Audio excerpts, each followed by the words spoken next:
check. Hello, ladies and gentlemen. We are back. It is Monday, December 4th, 40th show, man. episode 40 of Bitcoin Q&A. To get the God candle? Technically, no, we technically did not get the God candle of 10%. It's definitely not a God candle, but I fuck with these candles that came in last night, man. Hell yeah. Big wins on Allen Markets. Whole lot of fun. It's actually kind of freaky to see it pop up. Where'd we go? We went all the way past 42 earlier this morning. Out here trying to accumulate, man. We blew through the 20s and 30s. I did not expect this. I'm going to be honest with you. I didn't think we'd go this high this early in the cycle. I think to stick to my original thesis, I think we'll be back in the low 30s, but we'll see. Who knows? Nobody knows what's going to happen. Are you buying? Are you a buyer at 40K, or is Bitcoin overpriced? I'm a buyer at all levels. So I think from that aspect, it's kind of irrelevant. Like, amazing the price went up. I'm like quasi rich now, I guess, depending on like where I claim residency. But at the same time, it's like doesn't matter. Not selling. Let's there was an interesting so our good friend Brandon over at Bitcoin Magazine, shout out Brandon, underrated tweets. He was asking last night, what happens when 40 odd million Americans add a zero to their net worth? It's a good question. And here's the difference. I said, well, Brandon, that's already happening, but it's happening. The inverse of that is we're experiencing the largest wealth transfer in history via inheritance. So you've got this whole class of Americans who are proof of stake, didn't earn it. I mean, perhaps their parents did or their grandparents, but they're just the benefactors. Like, they're just the recipients of insane amounts of wealth. And I think we probably both know those kind of people, and it's probably fair to say there's got to be studies on this that they tend to kind of fuck it up, and that wealth will dissipate, and they can be pretty. That's the fourth turning style. Like, it's the trope. It's like the soft men. Soft men make hard times. Like, they've inherited all this. They're soft people. It wasn't through proof of work. What are they going to do with it? Maybe they can string it along for another generation, but eventually it all kind of falls apart, right? This is like every major story arc in history. So we've got the up and comers who are becoming incredibly wealthy, and then we've got trillions and trillions coming into the hands of these basically brats. And how are these two worlds going to collide in the next several years? It's going to be interesting to see, Yeah, I do think there's also just another aspect of this too. In addition to the wealth transfers, we're seeing like the workforce drastically shift. I saw a chart over the weekend that was talking about, was it Gen Z is about to pass the baby boomers to be the third largest cohort in the workforce. So it'll be interesting, I think, as we progress. But the state has officially admitted very quietly and subtly that it hates you over the weekend, because we have officially gone from inflation is transitory to inflation is not that bad to inflation is only in a few things to inflation is going down. But now, wait for it, inflation is actually Putin's fault. It's not the greedy corporation's fault anymore. It's your fault. You, Alex McShane, Joe Biden personally named at McShane Writes on Twitter as the root cause of inflation. Do you have any comments about this?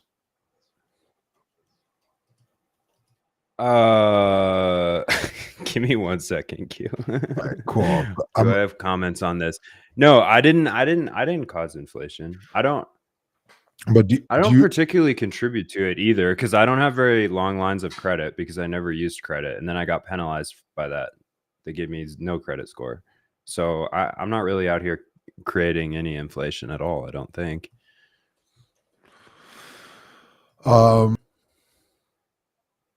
I mean, what we're referencing is a New Yorker article that came, I think, like a little bit over a week ago now.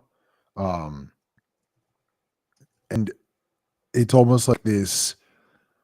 I read it and I took away, all I took away was this is a coping mechanism for the inevitability of the next wave of inflation.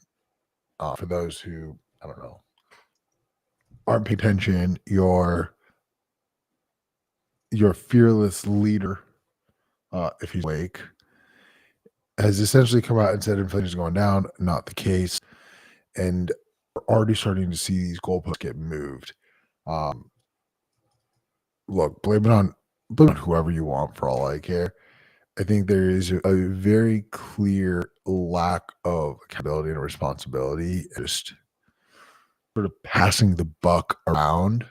We were sort of alluding to this, and I've given you like 45, 46, 47 seconds now.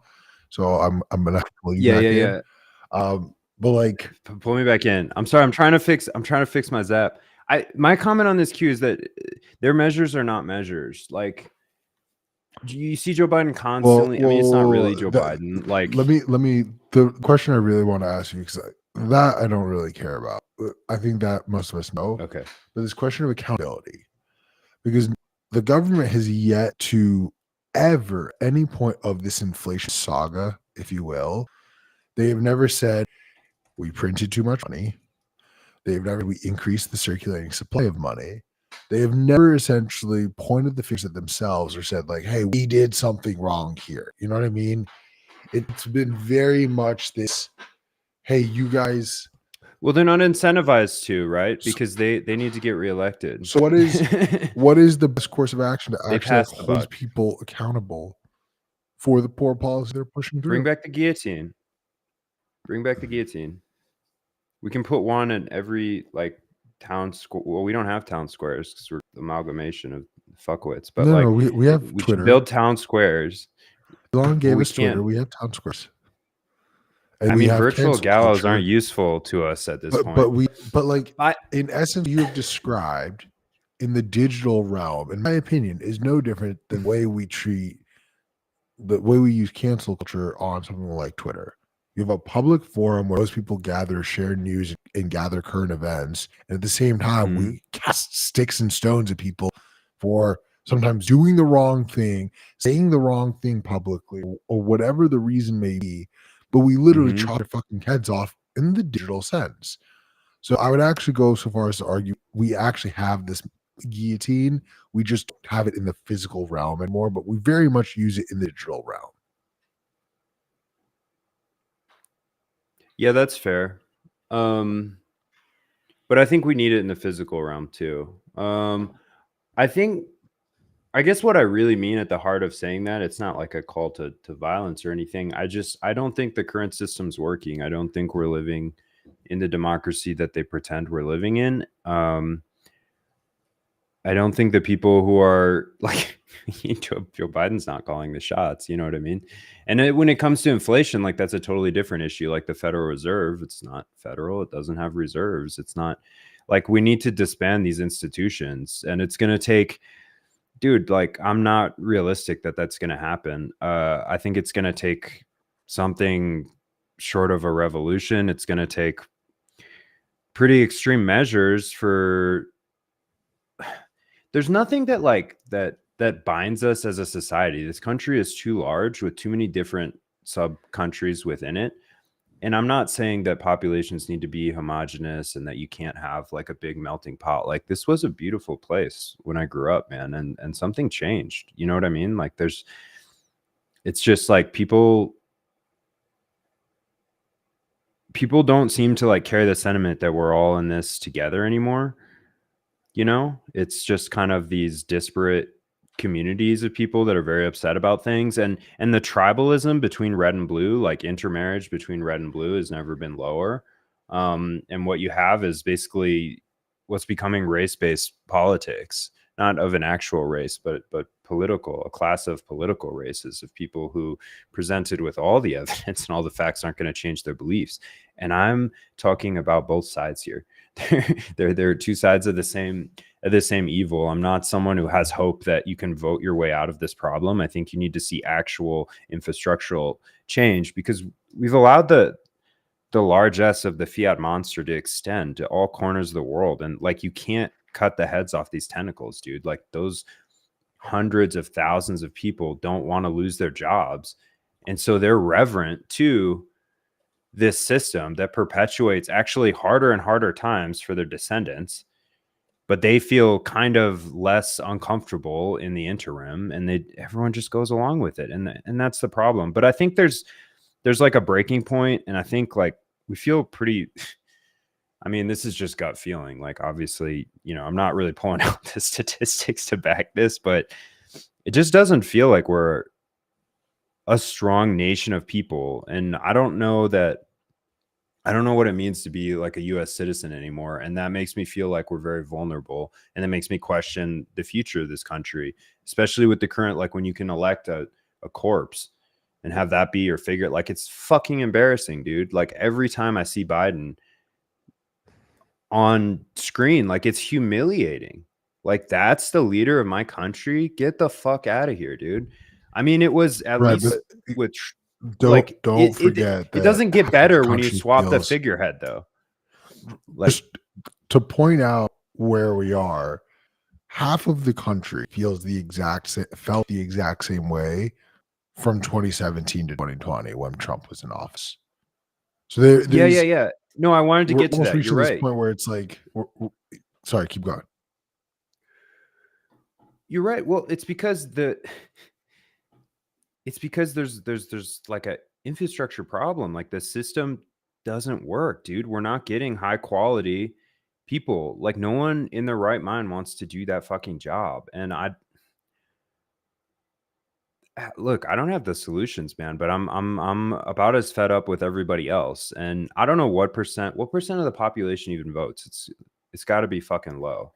20, 25, like, I'm just guessing, but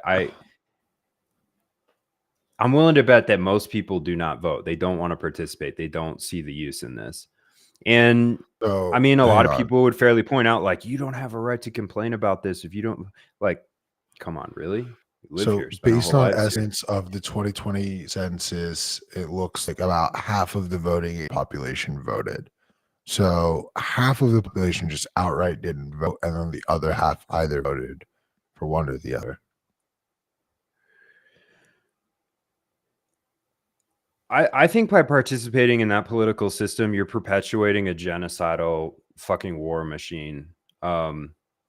That's gonna bite and piss off the wrong people, dude. And you just, I mean, I would go so far as to say you're contributing to the downfall of humanity. Like, that's what I think. But I don't know, man. It's just, it gets to a point where it's like, I don't even want to have children in this country anymore. And I hate to be so pessimistic, dude. We're supposed to be celebrating. It's Monday, Bitcoin surging, we're winning, you know, we're the ones getting the extra zeros printed to our name. People hopefully can dude, get in here. Where are you getting these extra zeros, bro? I need LN Markets, lnmarkets.com. Is it .com? Hold on. Is it .org? lnmarkets.com. Access via VPN. No. Okay, so let's take the other side of this. I've been a little bit too pessimistic. Like, the nice thing is, we would be totally screwed if we didn't have these sovereign solutions that allow us to at least hold wealth and transfer wealth, or you could call it just keep a decentralized ledger outside of the hands of the government. You know, since we do have Bitcoin, and people who don't have it are on the verge of understanding, dude. I've been in my, like, going to town and getting dinner with like some business owners that don't really know that much about Bitcoin, but they're fed up, dude.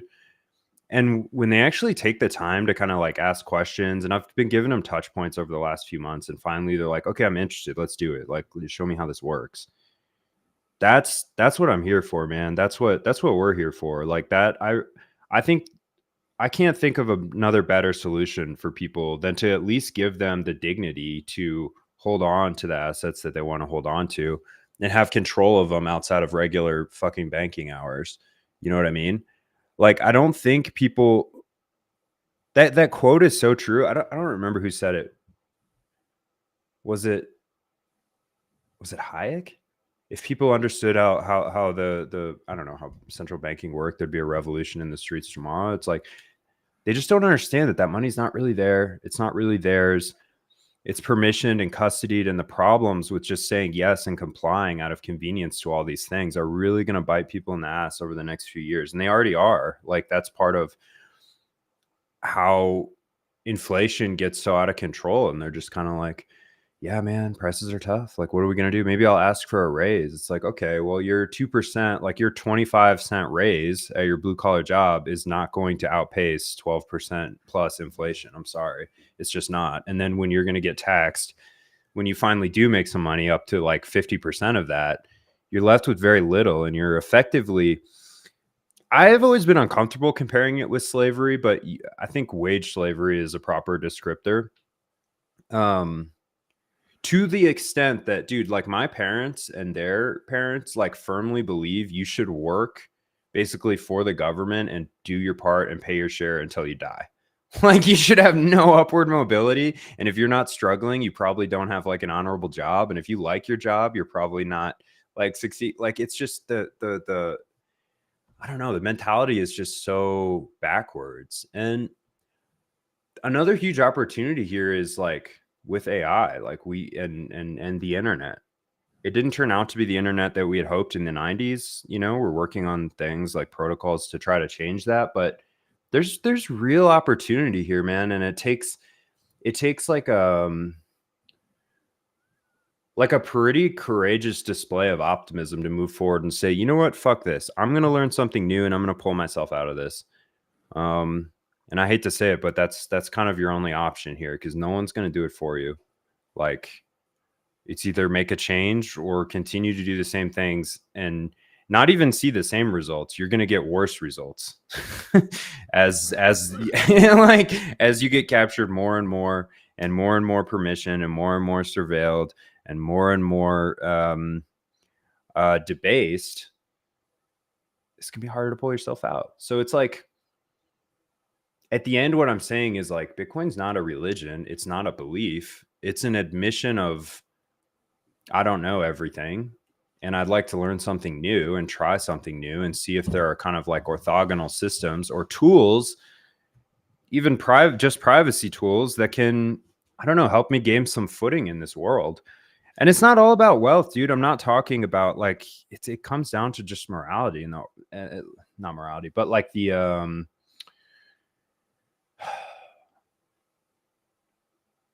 it comes down to people making enough progress in their own like internal and external worlds, like their material possessions, but also their internal self, like to be optimistic enough to move forward and like be happy and be comfortable. Like right now, it feels to me like most people I see in the street, I'm like, it seems kind of uncomfortable. Like, it seems uncomfortable to be an American right now and to live, you know, and have to like offload and scapegoat your rage into foreign wars because you don't understand what the fuck's happening to your society. I'm really ranting. Shut me up, dude. Yeah. What else? I mean, there's not like, what you're saying is not false. You're not wrong. I do think that there's an element of this too, where it's like, you allude to this briefly, but like, what is the solution? What is the alternative? What is the other option? Because Yeah. like, what This- are you? The solution is Go ahead. the solution is individually as people. My solution, like my whole perspective and outlook, and I didn't have like optimism for this and for myself, or even the willingness to try to participate and get some sort of like comfortable life until I realized that there's tools out there, and that if I just put in a little extra effort every day and learn how to do some of this stuff, you can be part of like the future and you can actually make change, and you can affect a lot of people in a low friction way through virtual tools. And it's not scary and it's not that hard, but it does cost you time, and it's a really worthwhile trade-off, because like, what else are you going to do? Just keep showing up, to your 9 to 5, get off work, like crack open some beers and watch Netflix all day. Like, fuck all that, dude. Learn how to use fucking Bitcoin. Learn how to use Nostr. Learn how to protect and not trade off your privacy at every second to these corporations and governments that are selling you out. But it comes down to like, comes down to the individual. And the thing that I want to stress is that you have options now where there weren't before, like real options. 14 years in the making. Like, try it, use Bitcoin, send a transaction, feel it out, feel what it's like to actually take responsibility for yourself and your wealth and like step out of the fucking matrix, to borrow a line from Andrew Tate, Matrix Boy himself. Yeah.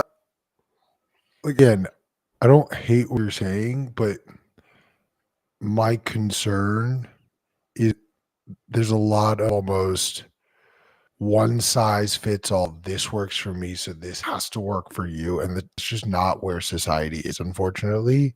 Yeah. I think, yeah. like we talk about this a lot. I'm a very big proponent of this, and I know this is almost antithetical to Bitcoin and what a lot of Bitcoiners believe, but global mass adoption, the idea that everyone, including their grandmothers, are going to self-custody a wallet is ludicrous and naive at best. I agree. And I agree with you. I think if you try to apply that logic, not just to Bitcoin, to across the board, because what like you have to look at what was the function of government, because at one point it did not set off with the intention of let me go off and control the masses and do what I see fit. Like, there are certain aspects of central planning and government that did make society and life easier. We wouldn't have the access to water infrastructure and energy infrastructure that we see now. Whether you like that is irrelevant. Why don't you get on a plane, hop over to India, hop over to Africa, hop on over to different parts of South America and see what it's like without water infrastructure. See what it's like without basic energy infrastructure. And again, I don't think our water infrastructure is great. Our electrical infrastructure is garbage. In the state of California, you can't plug in your electric car if it's too hot, and the need for AC and ergo the need for energy usage is higher than normal. Like, it's not a perfect system. Yeah. But your alternative is not having any. So one thing everyone can do for themselves for sure, though, no matter where you fall on the Bitcoin line, is get the fuck out of California. Like, that's not a real place. And it's not going to last. It needs to sink into the sea. This is a great idea, Alex. Thank you. Because then what happens is the housing prices in California go down and I can afford it again. Yeah. I approve. I think, look, you're right. I don't know solutions for everybody, but the only thing I can do is give suggestions from my perspective. But it's not just about Bitcoin. It's not being an anarchist like a libertarian, but it is. You're absolutely right. I think people should question their infrastructure and question their situation, realize they have options. Like, you don't have to live in the middle of Chicago, dude. You can go buy land somewhere else and start fresh. I mean, not everyone has like, it takes time to get there. It's hard to speak in these mass generalizations, but like, you can evaluate your diet. You can evaluate like your exercise routine to help yourself get into a mental state where you can even make different moves, but you can't just do the same thing and expect the same results. Dude, I'm telling you, when I stopped buying anything from the grocery store outside of sometimes like, I don't know, dog food and water, like when I stopped consuming things from a grocery store, my whole life changed, dude. Like, the amount of freedom just from addictive eating habits and time wasted just consuming like bullshit, artificial processed foods, game changer, man. And I'm not just saying that to jump on the bandwagon. I've been on this for a minute, and it took me years to get to a point where I could like let go of that and be like, you know what? Fuck Trader Joe's, dude. I'm going to eat meat and vegetables, and I'm going to grow my own food, and I'm going to source it locally, and I'm going to see what happens. And I don't know, like those are the tools I'd suggest too. I also think if people aren't grounding themselves in their body, they're not experiencing, like, they don't have a semblance of some kind of routine that's helpful. I've found for me, like, they're probably not thinking clearly, and they're probably stuck in some pretty unhealthy habits. And it just, it's another form of taking responsibility for yourself and getting off the couch, dude. And it's like terrifying and hard. And like, believe me, I get it. Like, it's a struggle, but that's all we can do, dude, is our best. And it does come down to the individual. And I'm just like, more and more, I'm like, the more broad scoping these solutions and plans, like the more we try to central plan society, the worse it's going to get.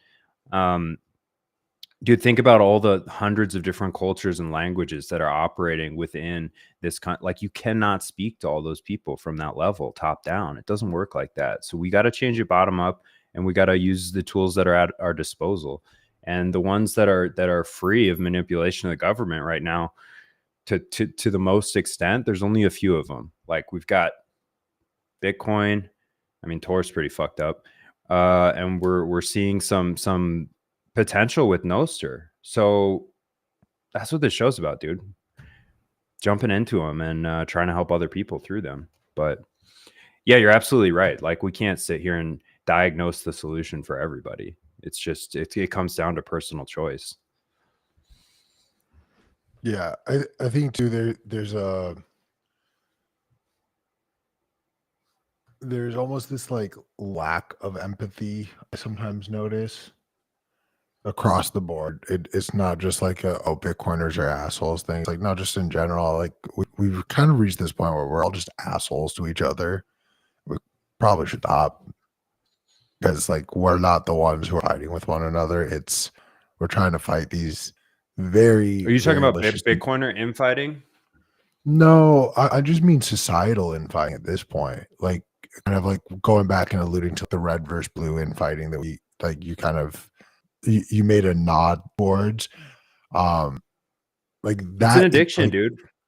The person who people are has addicted other to beliefs as you is not your enemy. That, like, I gotta have and a you lot can't of time this weekend, so I did a lot of reading, and I actually thought about this. Like, we got to this really weird point in American, like, just in the American experiment, let's call it. And the American experiment was this idea that all religions and all belief systems have a right to exist in the confines of this locale, of this space. We literally haven't seen a jurisdiction do this since ancient Persian Empire, Cyrus the Great. For those like Bible thumpers, like the Cyrus that is mentioned, who is the emperor of the Achaemenian Empire, who frees the Jews. This is the same Cyrus, the Persian king. Yeah, my king is your king. Fun little history lesson for you there. But the point being, for some reason, we are at a point where, well, if you don't believe what I believe, you're un-American. Actually, I would go so far as to say you are the one who's un-American if you are weaponizing your beliefs. We've reached a point where we can't find this common ground because we don't want to have the conversations with the other side, because we don't even think the other side's wrong. We think the other side is the enemy. They are not the enemy. The people who push forward policy are the enemy. The people who you literally voted for, thinking that they are going to be your savior, when in essence, all they do when they have the opportunity to pass the legislation that you're hoping for, that you wanted, or do the things that you expect out of them, for some reason, for some weird reason, they keep not doing those things. But they keep on helping the big donors that they get. It's no coincidence to me that Lindsey Graham, number one donor from 2017 to 2022, not even counting this calendar year, number one donor, the American Israeli Coalition, Republican American Israeli Coalition. Number two donor, Northrop Grumman. What was the first thing Lindsey Graham said after the October 7th bombings in Israel? We need to go bomb Iran. Let's go bomb their oil fields. You're telling me that was in the best interest of the American people? No, dude. The people are self-interested. Lesson number one. At all levels, always. The system is adversarial at all levels, always. Like, you can assume the self-interests of others and still have an optimistic, non-hateful outlook on the world, right? But it requires you to be very, I don't know, thoughtful in your actions, but it also will grant you a greater perspective of why people are doing the things they're doing and why, you know, your voting isn't helping at all.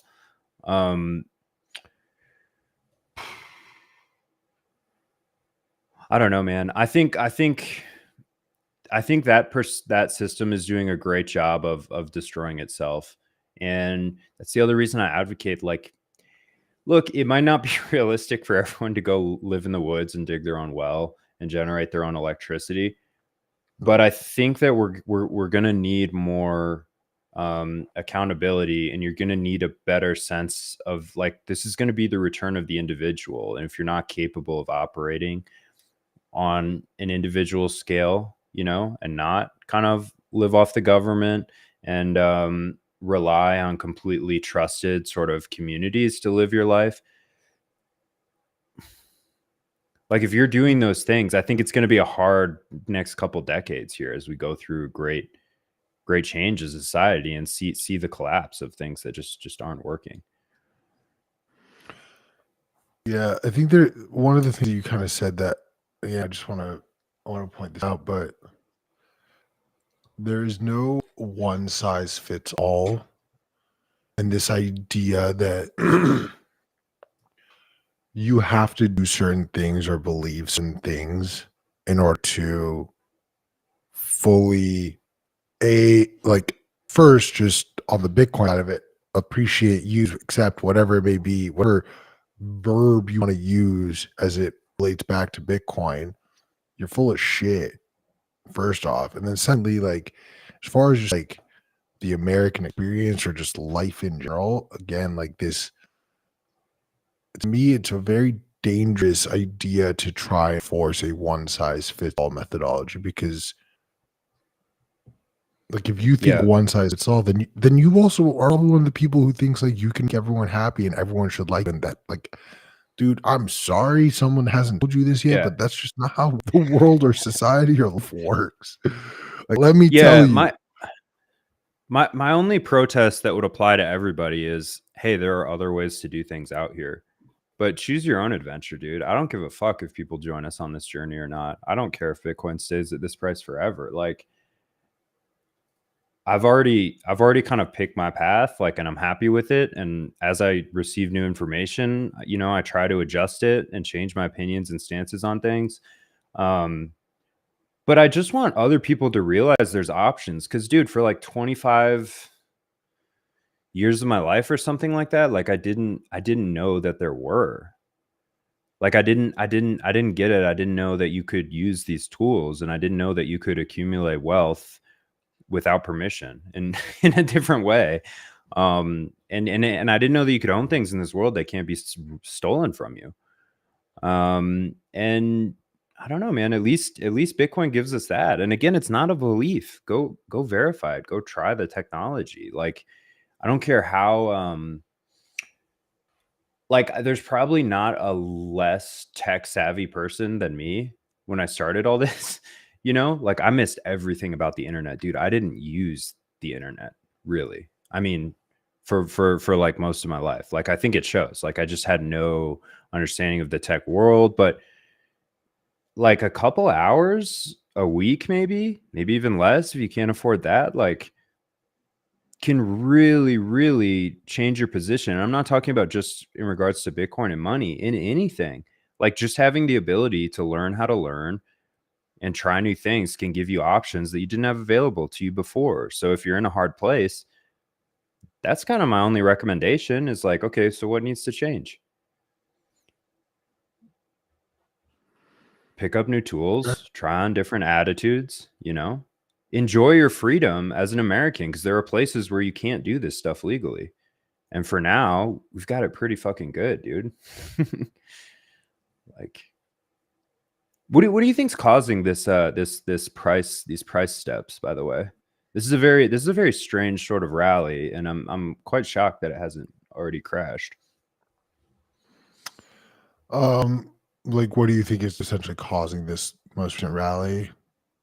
Yeah, man, we were at 20 like a couple weeks ago. This is crazy.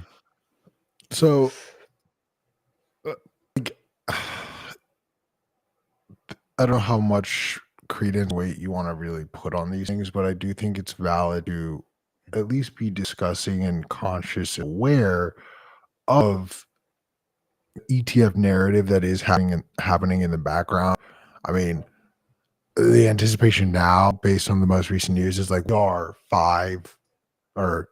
we are exactly a month away, because the anticipation is sometime between January 5th and 10th is when we're actually going to hear the news. And today's December 4th. So we're 32 days out. Sorry, what were the dates again? January. When's Sometime the between January soonest one could be approved? 5th. Early. 5th. Okay. And it's the week of January 5th. I think the 3 dates to monitor January 5th, 7th, and 10th. My anticipation, just in the way we've kind of seen a lot of the news come out, I want to confirm this before I say January 10th is a Friday, but whichever one of these dates is the Friday is when I think we'll get that news. That's when it's gonna hit. Yeah. Okay, January 5th is actually don't want to move the markets too much. We're up 10K here. Well, so here's again, fake logic any of this. Like, clues as to who's buying right now? Like, is this institutions? What's happening? I mean, there was that one wallet that was acquiring thousands of Bitcoin a day. Was there? Or maybe it was, I think it might have been like 500 Bitcoin a day. Regardless, it was a very significant whale for like a streak in a row was buying up. Shout out Bitcoin Magazine for the intel on that. Clearly, your own employees aren't looking at your reports, but you know. Hey, man. Dude, I just think it's like excitement ahead of the ETF. And if one of these institutions is starting to, you know, get their own stack in order, that wouldn't surprise me, but you would have to disclose that because all of them are public. And these are all public facing funds. So you couldn't just blindly start spending millions. Is there any way for them to buy and not report it? Is there any vessel they can hold Bitcoin in without it becoming public if they're a public company? If you're a public company, you have to report, I think. Under like such scrutiny. Well, joke's on them for getting in at these prices, man. We were accumulating this shit in the low teens.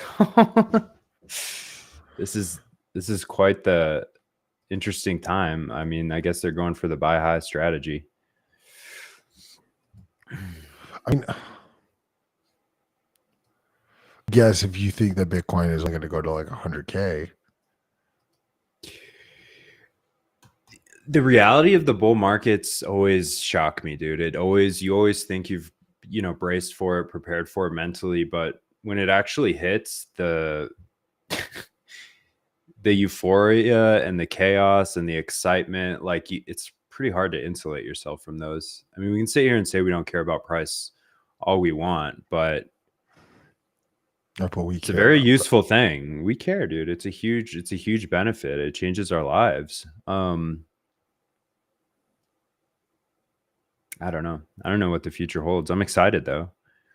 But I do mean that sincerely. I'm content with this technology without the promise of forever gains, and super cycles. Like, I don't think these things are sustainable. I don't think it's healthy to count your eggs before they're before they're even grown here. I think you gotta make a base case and take it for where it's at.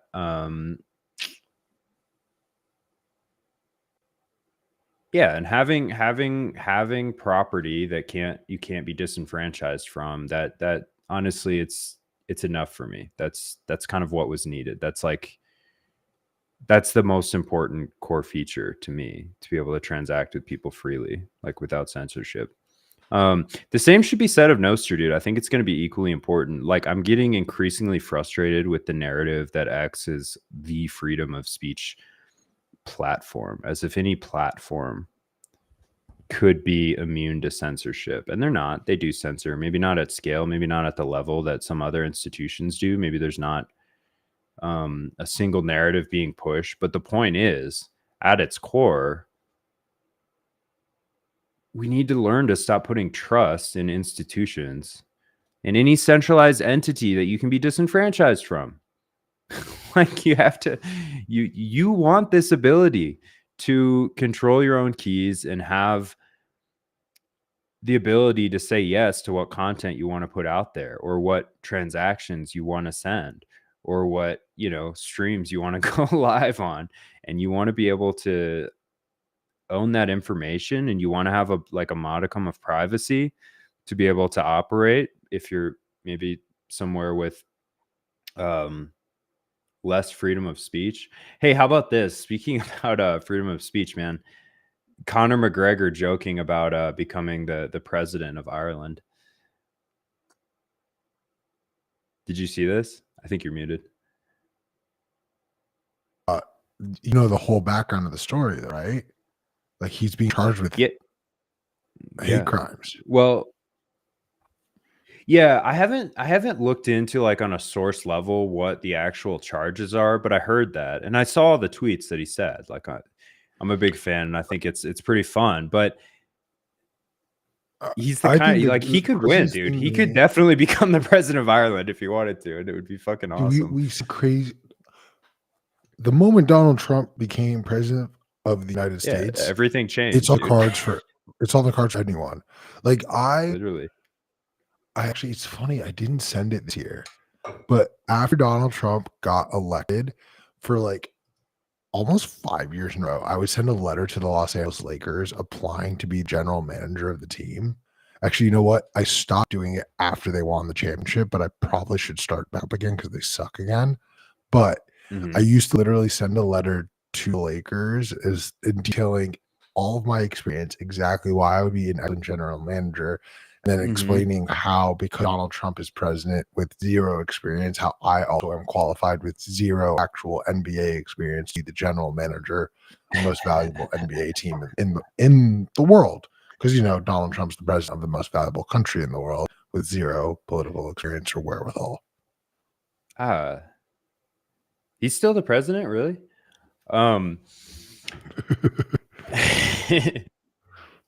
I wanted to go back on a totally random note.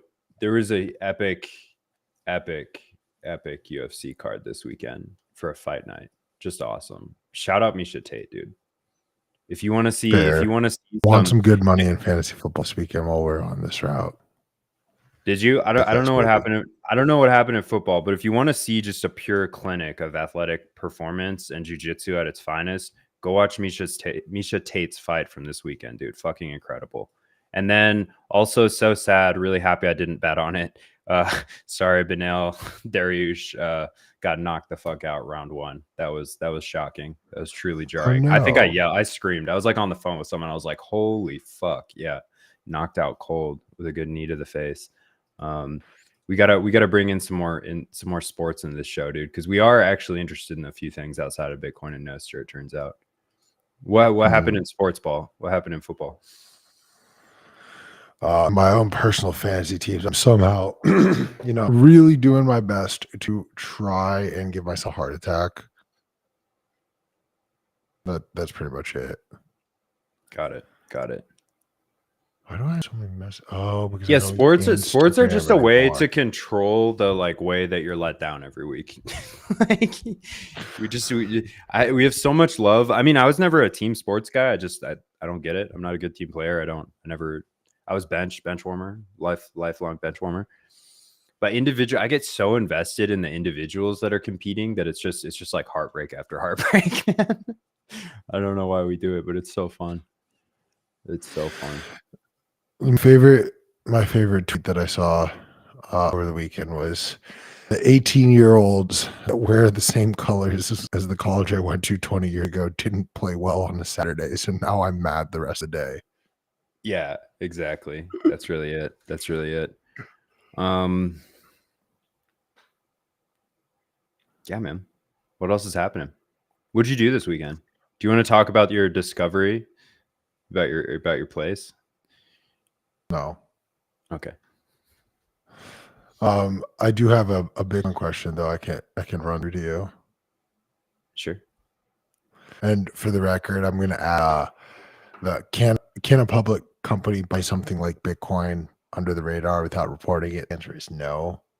They have to disclose all material transactions. So we're going to count that on the question sheet. Can you define material transactions? I just want to I'm not testing it. I just want to understand better. Like, what do you mean? They surely don't have to report everything that they buy. Like, but because Bitcoin is classed as a commodity, they have to. Any transaction that could have a significant impact on a company's financial condition and future prospects. Oh, okay. Got it. So, no, if you go and buy a table, it's not the same thing. But if you go and buy a Bitcoin, yeah. So I'm gonna add that to the question sheet. But the other question that I wanted to ask you: what is the potential for Bitcoin to disrupt TradFi, and what are the challenges it faces in doing so? Broad, so broad. It already is. We're watching that happen, man. The fact that I can have a sovereign wealth fund in my head changes everything. Everything. What are the obstacles? Everything's the obstacle, dude. This is the most like asymmetric, unlikely outcome, and it's happening. It's coming true, dude. They can't defeat it. The only attack vector is the price, and that becomes more challenging over time. It's a lot fucking harder to do at 30K, at 40K than 30K, right? Or 20 or 15. Like, the only other significant challenge is, I think, when these state actors or maybe institutions get a clue as to how this stuff actually works, is it's just going to be psyop after psyop to try to change it and stop it and manipulate node runners into ushering in, I don't know, something that allows other people to kind of like catch up. But the incentives are not to destroy this thing, dude. Nobody wants that. Nobody who understands Bitcoin wants it to be destroyed, because if you understand it, even at like a simplistic technological level, you understand that, well, you will benefit more from participating than you will by attacking this. Because by attacking this, you're going to lose everything. You're going to lose all of your money very quickly for like one double spend. The only other methods of attack are this slower, low time preference, psychological attacks. And in part, that's why I give a lot of leeway to people who call out scammers and who maybe even prematurely call new potential developments and new ideas and new paths sort of like forward for Bitcoin. They wanted to have new features. They're sort of like platform maximalists. They want this kind of programmable money that can change and do new things, as opposed to like the more traditional like monetary maximalists that I guess would say, Bitcoin is just about perfect. It does what we need it to do. We don't need it to do everything. I don't need Bitcoin to open my garage door or start my car or have, these crazy. Speak for yourself. Yeah, that's what I'm saying. So there's a real kind of like cultural battle going on right now in Bitcoin. And it's only going to become more prevalent. And unfortunately, the people that we want to cast out, it's silly to do so, because everyone can participate in Bitcoin just by virtue of having a little bit or interacting with it or, holding some. So I think we have to like assay these new ideas like really carefully, but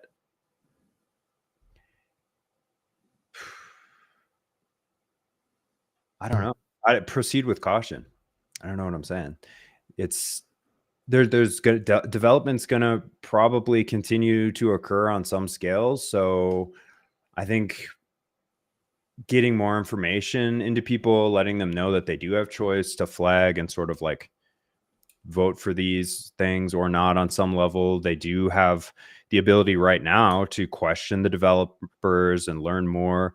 It's kind of interesting. It might have been Friday night. I think I think Ocean did a Spaces and kind of just to pick up on that thread a little bit, addressed a lot of the hate that they were getting, and I think a lot of it wasn't really useful, man. Like they're trying to do a new good thing and let the market decide. I mean, if you don't want to send your hash rate that way, just don't. But I believe that they are doing what they believe is in the best interest for themselves and Bitcoin. And that's all I can ask them to do. Like, I don't have other expectations. Whether you want to call it censorship or spam filtering, it's going to be irrelevant pretty soon. They're not even doing it now. I don't think pretty sure the first few blocks have included op false and inscriptions. But man, really eager to start mining. It's super motivating to see them start to pull in some blocks and this whole project work out. So I'm pretty happy.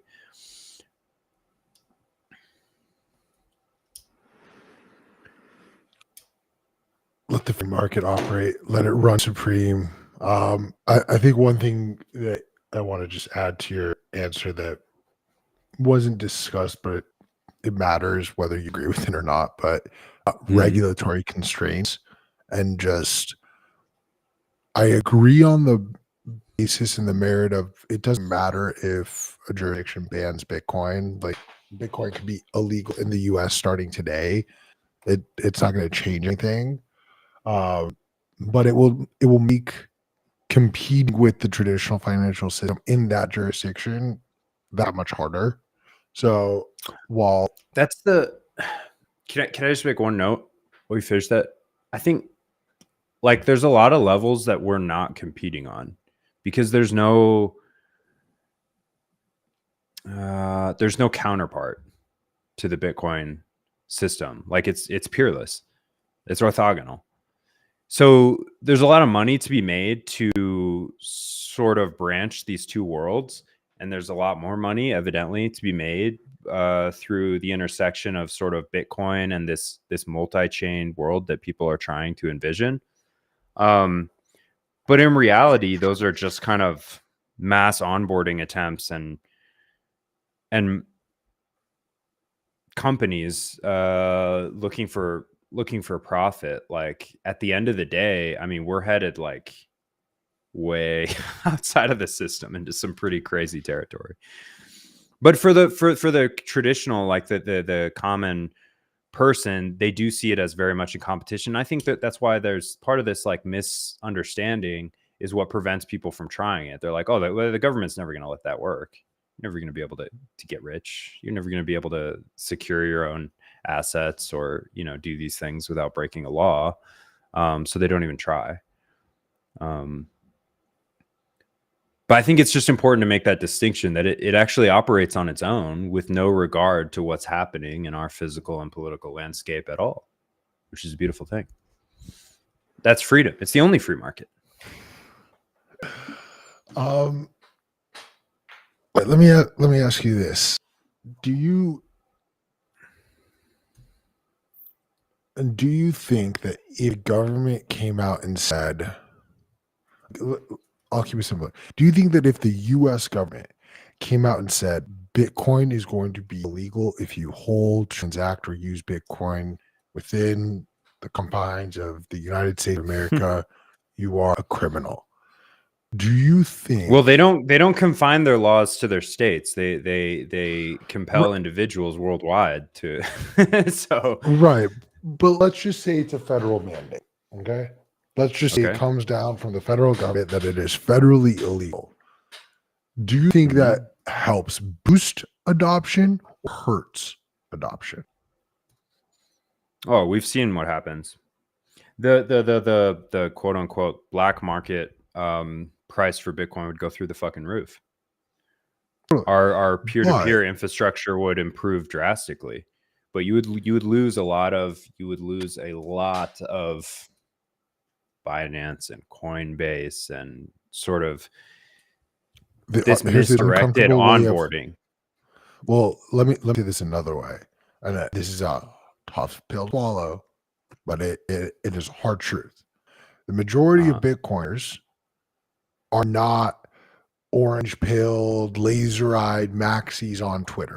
Okay. Right. The majority of people who hold Bitcoin Or just have it on multi-coin Coinbase along people. with a bunch of other Yeah. RAM shit.